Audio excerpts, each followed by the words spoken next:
పరీక్షాకాలం తస్మాత్ జాగ్రత్త. విద్యా సంవత్సరం ఇట్టే ముగుస్తూ 10వ తరగతి ఇంటర్మీడియట్ పరీక్షలు సమీపించాయి. ఇప్పటికే ప్రైవేటు విద్యా సంస్థలు ఆయా తరగతుల పాఠ్య ప్రణాళికలు పూర్తి చేసి పునశ్చరణలో తలమునకలైతే ప్రభుత్వ పాఠశాలలు కళాశాలల్లో విద్యనభ్యసించే పిల్లలు తలపట్టుకుని కూర్చున్నారు. ఈ సమయం విద్యార్థులు వారి తల్లిదండ్రులకు పరీక్షాకాలమనే చెప్పాలి. రాత్రనక పగలనక క్లాసు పుస్తకాలతో కుస్తీ పట్లు పడుతుంటారు విద్యార్థులు. ఈ పరీక్షలేవో గట్టెక్కితే చాలురా అనుకుని చదివేవారు కొందరైతే పుస్తకాల పురుగుల్లా మారి ర్యాంకుల కోసం పరుగులు పెట్టేవారు మరికొందరు. ప్రజ్ఞగల విద్యార్థులు పరీక్షలకు ముందుగానే కొండోకచో సదరు తరగతి గదిలో అడుగిడిన మొదటి రోజు నుంచే పుస్తకాలు ముందేసుకుని శ్రద్ధగా చదువుతుంటారు.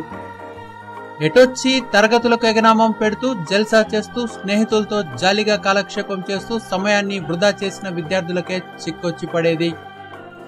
వార్షిక పరీక్షల తేదీలను ప్రకటించాక గాని తాము ఆ పరీక్షలకు హాజరు కావాల్సిన అవసరం ఉందని స్పృహైనా లేని వాళ్లకే హడావిడిగా సరిగ్గా పరీక్షల ముందు నైట్అవుట్స్ చేయాల్సి వస్తుంది. ఈ తరహా పరీక్షార్థులకు హైరానా పడక తప్పదంటే తప్పదు. ఈ చిట్కాలు మీకు నచ్చినట్లయితే వీడియో కింద కనిపిస్తున్న లైక్ బటన్ కొట్టడం మరవకండి. అలాగే మరిన్ని వంటింటి చిట్కాలు.com వీడియోల కోసం తప్పక సబ్స్క్రైబ్ బటన్ క్లిక్ చేయండి.